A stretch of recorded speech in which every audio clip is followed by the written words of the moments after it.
Okay, just looking at some questions from exercise 8.7 or some examples, further differentiation and indices.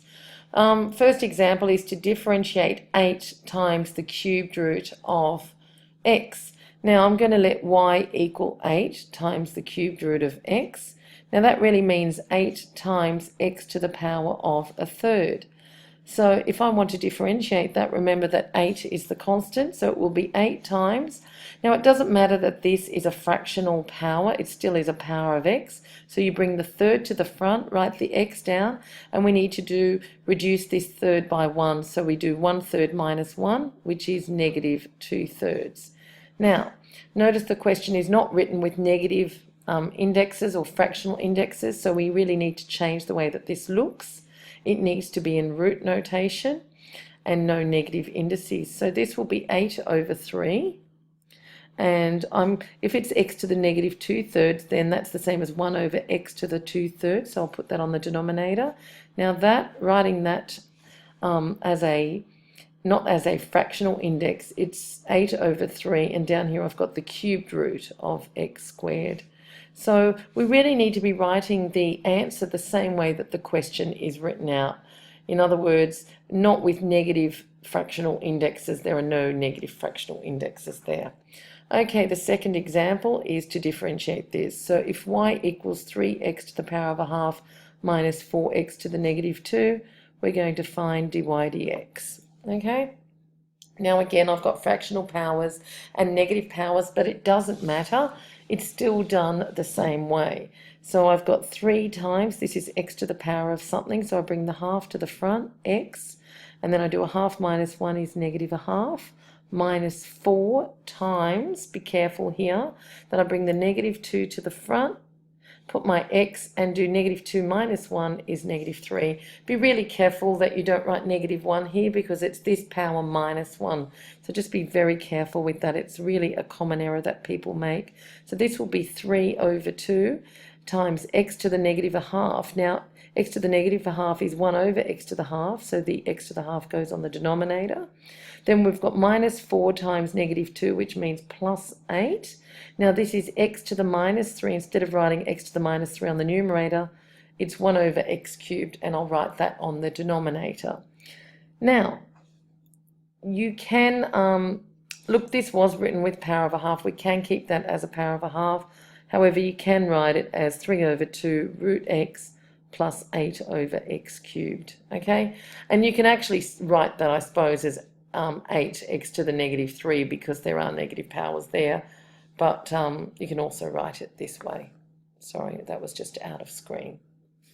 Okay, the next question is to find the derivative of these functions. We're just going to keep going, but I do not want any answers with negative or fractional indices. So the first one is y equals 1 over x squared. So before I do that, I'm going to write that. See, I can't differentiate it the way it is, so I'm going to change it and write it as x to the power of negative 2. So now I can differentiate it. So while you're changing it, make sure that it's y equals, and then when I come to differentiate it, that's when I write dy dx. So dy dx, bring the negative 2 to the front, write the x, and I drop this power by 1. So negative 2 minus 1 is negative 3. Now I don't want that written with negative or fractional indexes. So that's negative 2, x to the minus 3 is 1 over x cubed, so it would be negative 2 over x cubed. Okay, the next question, if y equals the fourth root of x, find dy dx. That's the same as y equals x to the power of a quarter. So while I'm rewriting it, keep it as y. Now that I differentiate it, I can write dy dx is, bring the quarter to the front, write your x down, and then it's a quarter minus 1 is negative 3/4. Again, I don't want that answer written with negative indexes. So x to the minus 3 on 4 is 1 over x to the 3 on 4, or x to the 3/4. Now, I don't want to write that with fractional indexes either, so I'm going to write it in terms of roots. So this would be the fourth root of x cubed, and that's how that needs to be written. Okay, which is in keeping with how the question is written. Okay, just a few more questions.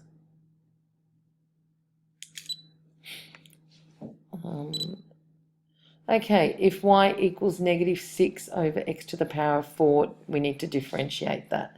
So just rewriting that would be negative 6. Now I can't differentiate with the x to power on the denominator. It needs to be moved up to the numerator, which would be negative 6 times x to the negative 4. Now I can do my differentiation. Dy dx is negative 6 is my constant. Remember bringing the negative 4 to the front, writing the x down and dropping this power here by 1. Now negative 6 times negative 4 is positive 24 times x to the negative 5, or put it over x to the power of positive 5. Okay, so now it's written with no negative indexes. Okay, another example, if y equals 1 over the cubed root of x, to differentiate that. Now before I differentiate that, we want to change the way that it looks. This is really 1 over x to the power of a third, but I still can't differentiate that because the x is on the denominator, so that would be x to the power of negative a third. Now that I've written it in a form where it can be differentiated, I can now differentiate. So dy dx is, using my rule, I bring the negative third to the front, write down the x, and it's negative a third minus 1, which is negative 1 and a third, or negative 4 on 3.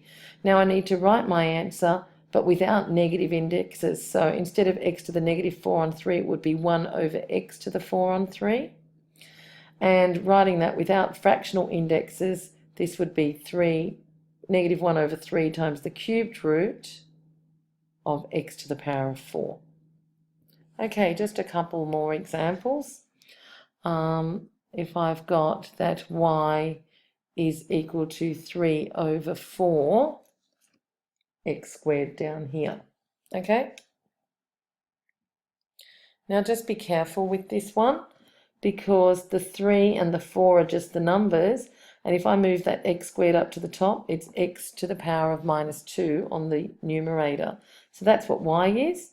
Now dy dx, writing down my constant, which is 3/4, and then here is my x to the power of n. So using the rule, I bring the negative 2 to the front, write down the x, and do negative 2 minus 1 is negative 3. We've got negative 6 over 4, or doing some cancelling here, I've got negative 3 over 2, x to the minus 3. Now I don't want to write that with negative powers, so it's negative 3 over 2. X to the minus 3 on the numerator is the same as x cubed on the denominator. So that's negative 3 over 2x cubed. Okay, just another 2 examples on the next page. This question, if y equals x squared root x. Now, I don't want to have two functions here in x, so that's the same as x squared times x to the power of a half, which is x to the 2.5, or x to the 5 on 2. So now I've changed my function into a form that can be differentiated. So now I can differentiate my function. So dy dx, I bring the power to the front, write down my x, and then this is 2.5 minus 1, which is 1.5, which is 3 over 2 as a improper fraction. Now writing that out without fractional indices, it's 5 over 2 times the square root of x cubed. Okay? And I might just do one more quickly. I might do, if y is, let's say, the cubed root of x over x. Okay, so that's my next question. If y is the cubed root of x over x, if I need to differentiate it. Now I cannot differentiate it in that format, so that would be x to the third over x to the power of 1. That's what y is. Manipulating that again, the bases are the same, so you subtract the indices. That's the same as 1/3 minus 1, which is negative 2/3. So this expression up here is the same as x to the power of negative 2/3. Now I can differentiate that. Remembering the bases here were the same, so I subtracted the indices. 1/3 minus 1 is negative 2/3. So when I differentiate that, I bring the negative 2/3 to the front, I write down my x, and I drop this power here by 1. So negative 2/3 minus 1 is negative 1 2/3, which is negative 5 over 3. And writing that without negative indexes, x to the negative 5 on 3 is the same as 1 over x to the 5 on 3. And writing that without fractional indexes, it would be negative 2 over 3 times the cubed root of x to the power of 5. Okay? Sorry, I've just run out of space. So this would be negative 2 over 3, and x to the 5 on 3 is written as the cubed root of x to the power of 5.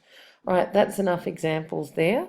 So if you can now do exercise 8.7, we're not doing it all, we're just doing questions 1 and 2, but all of question 1 and all of question 2, please. Okay, I'll be doing exercise 8.6 and the rest of 8.7 tomorrow. Okay.